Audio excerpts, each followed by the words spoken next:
Welcome to the show, Nat. How you going? Oh, I'm okay. How are you, Tom? I'm very good. Tell us about your weekend. What happened? Well, it really just topped off the Are You Okay week when I've been asking everyone else, Are you okay? And then I think it needed to be changed around when, we unfortunately got a fire in our backyard and unbeknownst to us. So while you're sleeping, which is a very scary thing. That the good old pizza oven decided to light a little bit more than a few pizzas. We think. We don't know yet. We're waiting Far for out. the Yeah. We'll report to come out. straight into it with your pizza fire. But I thought it was I thought it was worth sharing, or at least talking about, because it's quite ironic, I guess, from your no doubt a busy week with Are You Okay Day events. And for those that don't know what Are You Okay Day is, if you're from an international audience, and it's an Australian harm prevention charity. And so every year, there's an Are You Okay event, and it's quite popular in workplaces and lots of other settings as well. And so, yeah, Nat, you would have been quite busy last week chatting with different audiences about, Are You Okay? And I guess what I find, Nat, I don't know if you feel the same, but I love Are You Okay Day and the premise of what it all stands for. But I also, in my head, and maybe it's a little bit of a not cynical side of me, but I'm kind of like, what about the rest of the year, and the hoo-ha and the yellow cupcakes?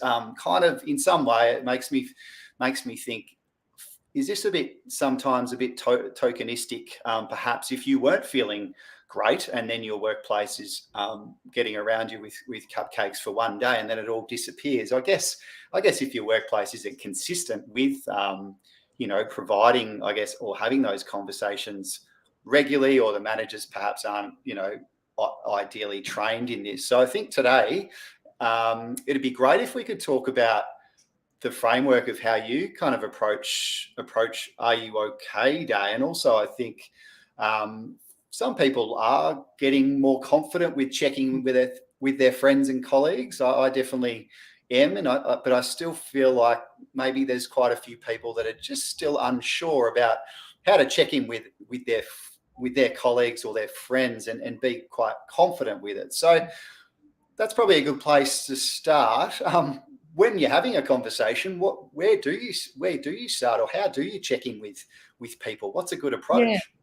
And I love how you say that, Tom, like it is. It's, that Australia, we've got such, or Western society, they have these awesome initiatives. And it's so highlighted on that day, and everyone plays their part, and everyone's very altruistic in that thing. And then it just kind of, it's a little bit out of sight, out of mind. And it's really interesting you say that, because a great example was our school did it. And it is my 6-year-old showed me this morning a beautiful poster that his buddy did for him. And it was, Are you okay? And it had these gorgeous little things. He said, I will be here for you when you are sad. And it was just adorable. And I said, Oh, that's lovely. it was so gorgeous. And I said, where are you going to put this? And he goes, the day's over. And I said, no, it's not. So let's put it on the fridge, because now you remember that when you feel sad at school, you know that Kit will be there that you can now go up to him and say, I feel sad, Kit. So it's not just one day you may feel sad. It could be any day that you may feel sad. And I thought that was a really great example that I wanted to share with everyone today on the podcast, it's something that we really want to be able to put at the forefront of our mind all the time. Just because the yellow cupcakes aren't there, it doesn't necessarily mean that you have to stop. And you are so right. Like, everyone has gained that more confidence because so many more people have felt what anxiety feels like during COVID. So many people have felt what stress feels like, what depression feels like, what isolation feels like. And they've gained that empathy, Tom. And that's a really, really, really great sign. But I think as we as go, well. Sorry, Nat. I think as well, like on the confidence levels of people asking, are you okay, and checking in. I think people are more confident with that. And I also think on the flip side, people are actually more confident saying, I'm not well. I actually went out for a coffee with my wife, which is rare after dropping the kids off a couple of Fridays ago, and she said, how are you going? And I actually had an ordinary week, or I wasn't feeling my best.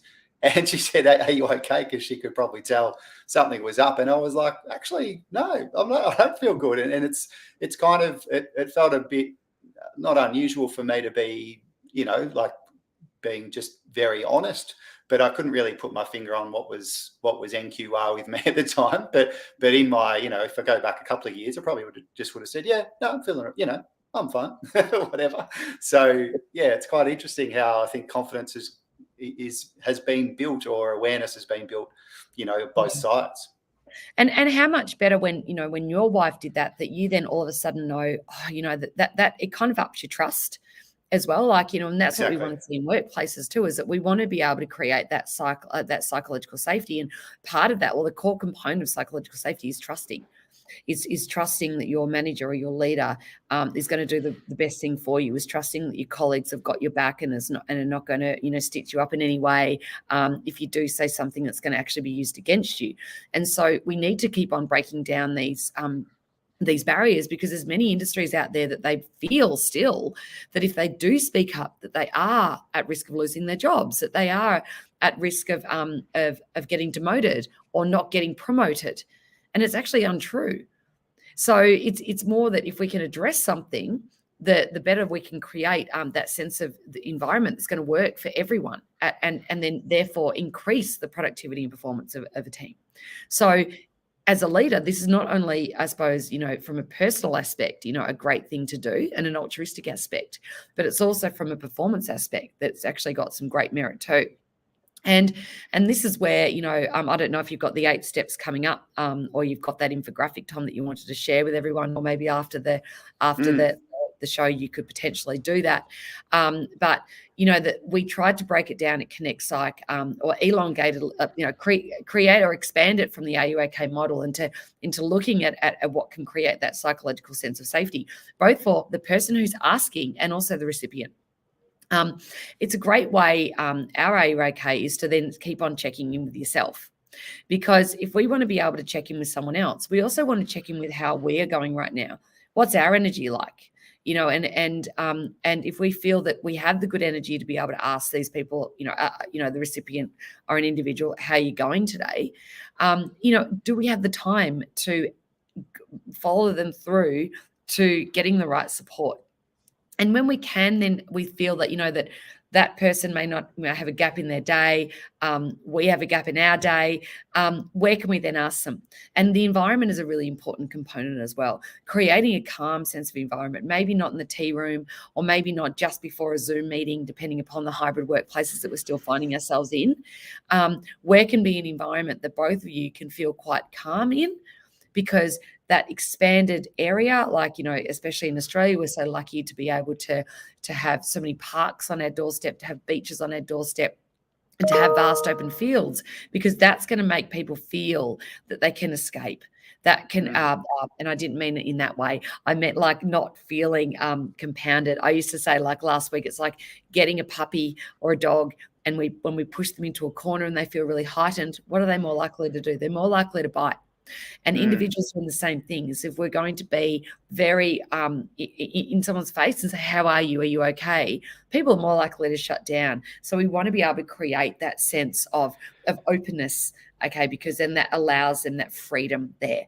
It also allows thinking. Really good point. Too. Sorry. No, it's a really good point with the, firstly checking in with yourself first to see that you've got the actual, I guess, the cognitive capacity or empathy capacity, if that's even a thing, to then, to make that check-in, because it can, if you don't have that and you check in and then you don't follow it all the way through, it can seem, or it can maybe be seen a little bit as not authentic, or a bit disingenuous, especially in a workplace. And I think for some managers, perhaps, or leaders, where that falls down is that they actually don't have that capacity or that understanding that, creating that calm environment, or also just being more self-aware of their own energy levels, perhaps, or their ability to, that time, I guess, to do that.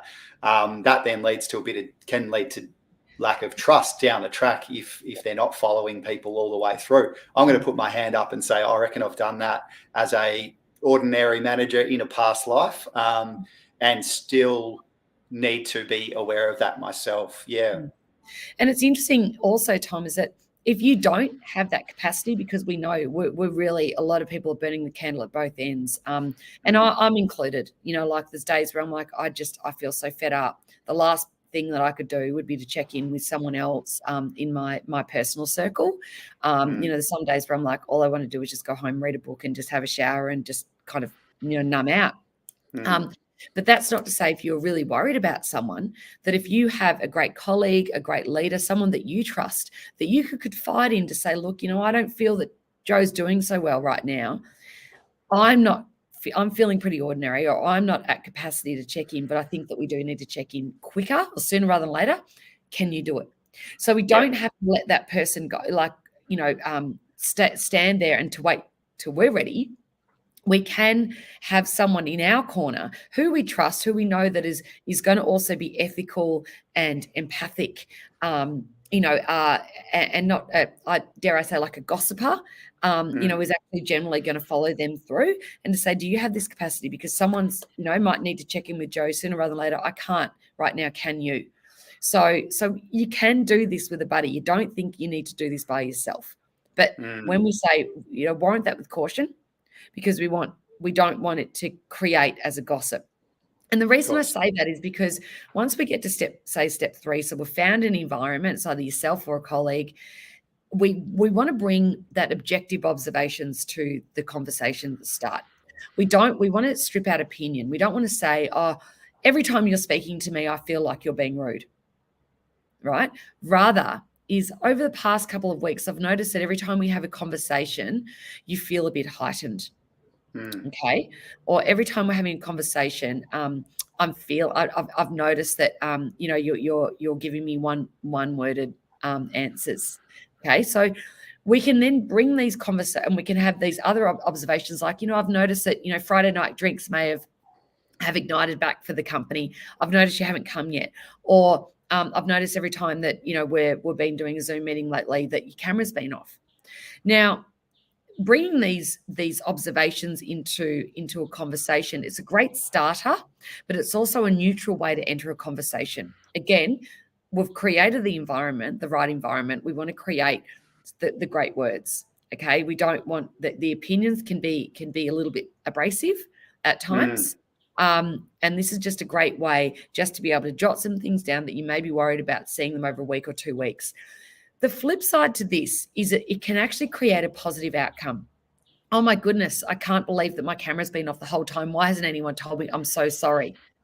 I wish someone told me earlier. Or I can't wait for Friday night drinks. I've still got basketball, footy season, whatever it is. I can't wait till it's over, and then I can come and join you. So there can actually be some reasons behind those objective observations that might just get you to stop at step 3. But people are really grateful to say, well, thank you so much for checking in anyway. Okay, so it's not a wasted experiment. But that's why we want to come in. We don't want to kind of create an animosity that may not have even been there in the first place. So that's the power of those objective observations. I think as well with the objective observations as well, as it's then not about sometimes people go into that starting point, and they might actually then make it sort of how it makes them feel straight away. It might be like, I've noticed this and that's made me feel like this, and it's like, well, are you actually wanting to check in with them, or are you making it about yourself? That scenario that people are like, oh, that person just wants to talk about themselves and how they're feeling. Yeah. It doesn't go down well. No. And it's just hard for that other person just to be really mindful of that. Like, what is your intention here? Something to even, go back to step 1 and with yourself check in, what's the intention here? Is the intention about you, or is the intention about them? Love it. And that's a great way just to, but if a person is coming in and saying, look, you know what, I don't think I have the cognitive capacity to come for Friday night drinks right now. The last thing I want to do is socialize, or, you know what, I can't turn my Zoom on my camera on because, I haven't been sleeping at all, and, I look like a wreck. Or the reason I've been giving you one-worded answers is because I just don't know what to say anymore. And every time I think that if I go into a big conversation, I'll burst into tears. That's our ultimate, people trusting already and really, giving us some honest honest response. And that's where everyone starts to crumble, I think, as people as well, Tom. That's where people start to get really fearful and then don't know what to do. But the Yeah. question is, are you okay? Right? All we ask as practitioners is for you to listen at this stage, okay, and show the genuine active listening. The sitting here and having your shoulders kind of, open and calm, even your palms, even facing up, looking directly at the person, not fidgeting, don't have your phone anywhere, even if you're going for a walk, standing side by side. A friend of mine, I did this on a beautiful morning last week, and disclosing things, and we stopped walking and talked, like that's also just to really show that action that I am here for you and I'm listening. You don't need to do anything more. Active listening is so powerful to show that you generally have the unconditional positive regard and that genuity, and the acceptance, even though you may not believe what they're saying or that may not be your opinion. It doesn't matter Yeah. in the moment. And it's the person is not wanting you to feel sympathy towards them. They're wanting you to know how they feel. So that's the difference between empathy and sympathy. Empathy is literally putting yourself in their shoes. How do you think they feel right here, right now? Do they feel exhausted? Do they feel overwhelmed? Do they feel drained? Do they feel, scared? Do they feel frightened? Do they feel aggressive? Do they just feel at a loss? So even acknowledging that, to say that must make you must be feeling overwhelmed right now. So that shows to them that you're understanding how they're feeling. Not, I feel so sorry for you right now. People don't want the sympathy in this time. They just want you to listen, and they want you to try and understand what they're going through without judgment. Yeah, and I think as well, this is that embracing the silence, or feeling the silence to give that person some space to respond. I think naturally, and I think it's pretty common for blokes anyways to be like, oh, what can I do? How can I? It's sort of like straight to solutions mode. Have you seen that YouTube clip that's like the nail in the head, and the guy's like, "You've got a nail in your head." It's this. I'll have to send it to you. It's quite Please funny. do. It's basically like about relationships, and the guy's listening to the lady, but she's literally got a nail in her head, and he's like, anyway, I'll share it with you. But blokes definitely jump to solutions and like, oh, how can I help straight away? So embracing that kind of silence that sometimes people feel awkward in, but maybe there's a reason for that as well. And that's part of your genetic makeup, isn't it? Is that, men want to be fixers. And but Australian in general, they want to be fixers. They generally want to help people. Like it is a great way. It's Australia, and they're very altruistic overall, Australians. But this is not the time and the place to fix it, because you don't need to fix it. You just have to be here to listen. And silence is so powerful. And I always, as you know, Tom, I like to give the how and the why. And the why that silence can be so powerful is if you've got a heightened individual in front of you and their adrenaline is so high, their prefrontal cortex, as we've talked about a lot, is switched off.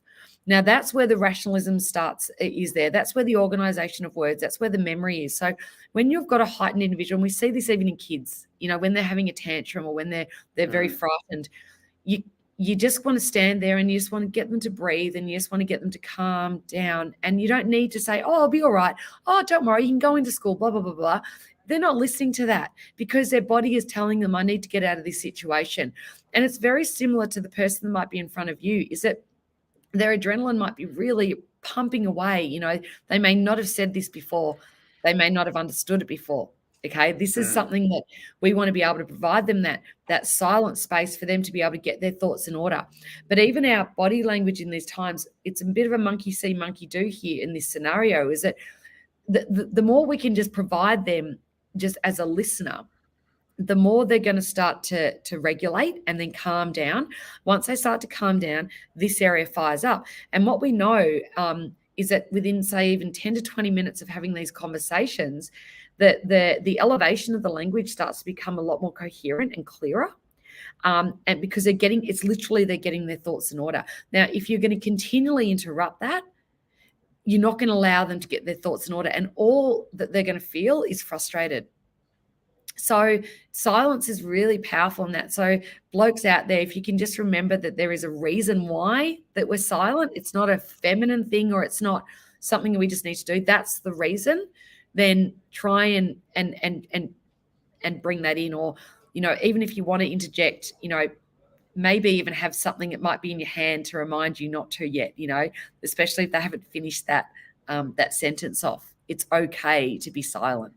And that's where, at that time when someone's even told their story, and you feel that they're getting to the end where they do want you to join and to provide not so much advice, but more so guidance.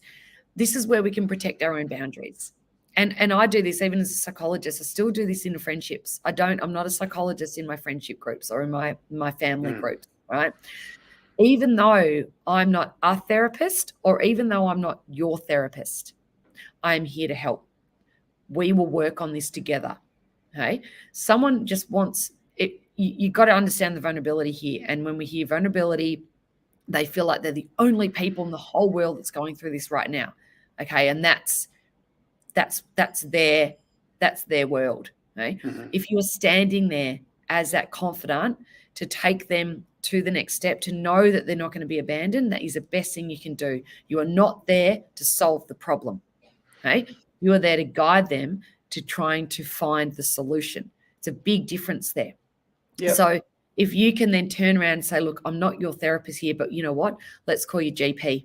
Okay. Let's call the EAP together. Okay. I'm going to call a spouse, a friend, and everything, so we can come around and make sure, and we're going to have dinner together. I'm bringing it. Right. Yep. I'm going to go pick up the kids. Little things like this, it shows them you can still be a little bit of a fixer. You can still be a fixer in that moment. What can I do for you right here, right now? Okay, is a very important aspect there. But know your boundaries and create statements that are going to be nurturing and show that you're right there. One thing that we don't want to do, and as I said at the start, well, off camera, is that we don't want to minimize what's going on. The last thing people want to hear in any form of crisis is, oh, well, at least you've still got your health. Or, oh, my neighbor went through that chemo treatment and they came out fine. You'll be right. You'll be okay. No, just say, or your backyard burnt down. Yeah, lucky the rest of the house is still there. Exactly. Sorry, I'm not trying to make a joke of your I know. backyard. You're digging in. Where's that nail? Too soon. Yeah. So no, but it's true in that sense that we don't want to minimize it. We don't want to roadblock it. We just want to say whatever it is you're going through that, and we're going to be able to find that solution together. And I can help in the short term, right here, right now. Take away work. I'll finish off that project. I'll step in for you for that meeting. To personally, I'll pick up the kids. I'm dropping off a dinner tonight, or come over to us. Those kind of little things. It's a great way to still feel like you're doing something tangible. And that's where. So Nat, at this stage here, we're talking really around. We've gone from just to sort of go back a touch. So we've gone from objective observations through to active listening, which is that embracing the silence, but really, I guess really empathizing, but just genuinely listening with great body language, through to step 5, which is around that nurturing statement. So that's that concept that you were talking about, where you can still sort of fix, but not really. You're just facilitating and helping through maybe some kind gestures, perhaps, to show that you're a supporter or a helper for them.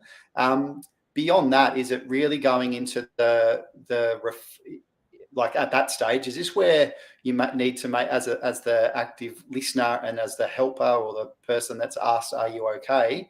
effectively, when you're getting to that referral pathway, what's important there? I mean, obviously, it might be, in a workplace, it might be, let's call that EAP together, or maybe let's what are some of the things there? I'm probably fumbling that one, showing. No, absolutely. It is good to know. It's definitely good to know. If you're really worried about these people, if you're hearing really finite stuff that's coming out of the recipients, like, I can't go on. I can't do this anymore. I just want to end it all, like very obvious answers. We want to still have those crisis support phone numbers there. That's what Lifeline are there for. They're amazing. That's what even Beyond Blue, amazing there. We don't want to let that person, we're here for that person. If we need to also cancel our day, I know that's hard. It may be the case, or we might then start to bring someone else in and to really support, right? Or it could be, let's call your GP. Right now, it could be great to get an appointment here. You're clearly worried about something. It might need to be addressed. Let's see what we can do right here. What's your GP's? Who's your GP? I'll give them a call on your behalf. EAP, it could be great just to see if you can get an appointment with the EAP right here, right now. Let's book that together. So those little things, that's just where they may need that little bit more extra help, that little bit more hand-holding. You're not here to be the therapist, and that's where the boundaries need to make sure that you're clear. You're here to support them, to guide them to that journey, and to be that confidant, but you're not there to fix the problem. Yeah, I think that's a good comforting statement as well. Even just saying, I'm not your therapist, but I'm here to help. It's like, oh, good. Like for some people, where it's like, you want to avoid. Some guys will just want to avoid that extra help. So even that statement in itself is quite comforting, isn't it? Yeah, and that's where the fear comes from, I think, Tom, as well. It's like, well, what am I supposed to do? What am I supposed to do if they say they're not okay? There are things you're not supposed to fix the problem. Okay, it's you're helping the problem. Not helping the problem. You're finding the solution for them. And guiding them to that solution. And it's amazing what one conversation can do, and how much. And you never underestimate the impact of that conversation for the other person. And that's what we're trying to break down. It's just that stigma that it's okay to ask. And so after that, that's where we always recommend just give them a bit of breathing space. Like if you've got them into the GP, or you contacted their spouse or their friend or their relative, and just make sure that they feel okay and supported at home, or having a few days off, or got in contact with their EAP and know that there's an appointment coming up. Just leave it that little bit.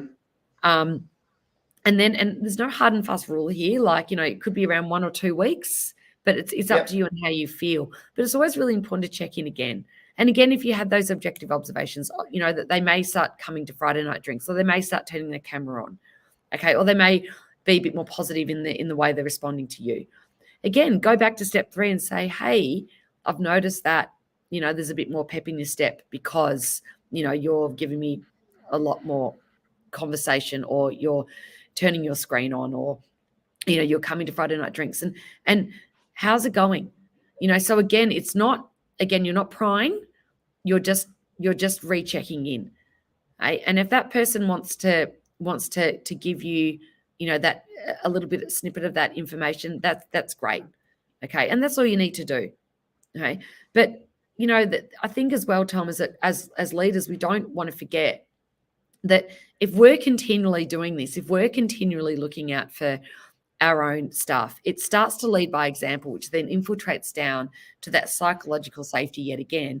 And then again, that monkey see, monkey do action is that if we as leaders can see that we're looking after ourselves and providing that level of self-care, and also putting our hands up when we feel vulnerable, right? The more we can share about how we feel, you don't have to whack it all on the table, but, as in if you show a myriad of emotions, then your employees are going to also show a myriad of emotions, or feel safe to show a myriad of emotions. And this is how we are slowly chipping it down. Yeah, absolutely. As a society, trying to get to the other end of the mental health spectrum, trying to move away from the reactive and get into the proactive space. Yeah, absolutely. No, that's great. And thanks for summarising this.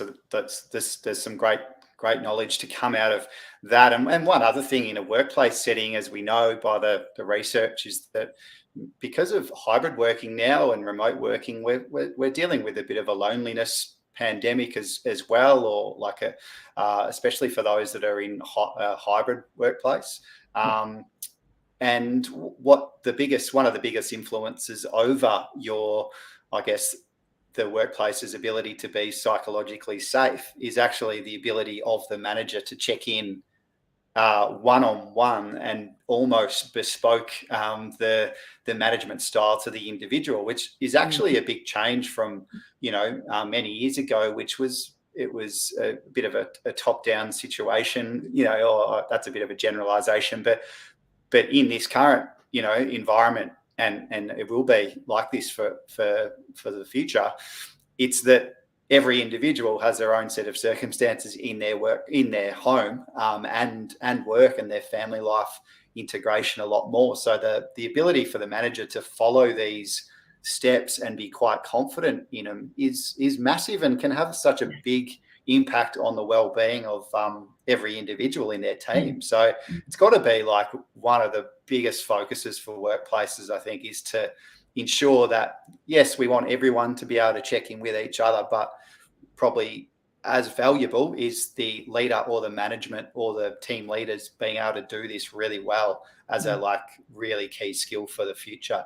And we were talking to companies last week, that are across Asia and Asia Pacific, and it's amazing how they really valued this information too, because it breaks down cultural stigma as well. Like, yes, we are a very stoic, she'll be right, that we'll get over it, like we have this resilience, which is hard wearing, and that's great in some ways, but we're still human. The Asian population, that they there is a level of shame can be attached to that, and so it's every culture has their challenges in this. But what I love seeing and what we loved chatting with the last week is that they were happy to take this on, and they were really acknowledging it. And so the only way we're going to do this is through conversation, and to break down the walls, and to continually have this conversation. So it's not just left for one day, it's every day. Yeah, love it. Natalie, thanks so much for, I called you Natalie then. Nat, thank you so much for, it seems like you're in trouble at school. Thanks so much for your time today. That was awesome. I've got a lot out of that myself. So yeah, I'll be writing some notes after this for myself. And but yeah, thank you again, and chat soon. Okay, I'll be checking